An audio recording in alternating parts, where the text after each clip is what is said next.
of you and sending some of our own viewer video over to them. So kudos. Well done.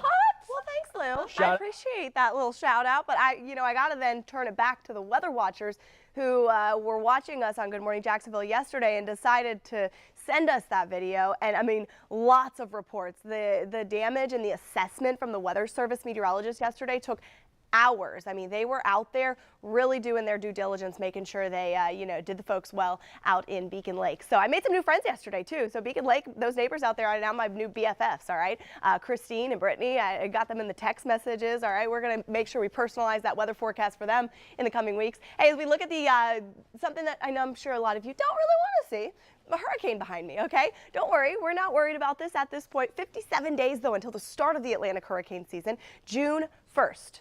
Now, those seasonal outlooks are starting to come out. This is 30-year average numbers, and I'll just show you, and you can look for yourself. Those numbers are well above average for what folks are expecting. And it really came as no surprise. I had a chat yesterday with Tim Deegan on the phone, and, when these numbers came out, we kind of said, oh, gosh, because it means we're going to be busy probably. We're hopeful that 23 of those named storms stay out to sea, but what we can tell you is it only takes one, right? There are a lot of factors at play, including the likelihood of a La Nina season this summer and also extremely warm sea surface temperatures across the tropical Atlantic. That will all lead to storms being able to develop a lot easier out there with lots of fuel and not a lot of wind shear. Looking at that hurricane frequency, it begins on June 1st. The season peaks by September 10th and the season ends by November 30th. So 6 months out of the year, Jacksonville, we are dealing with hurricane season.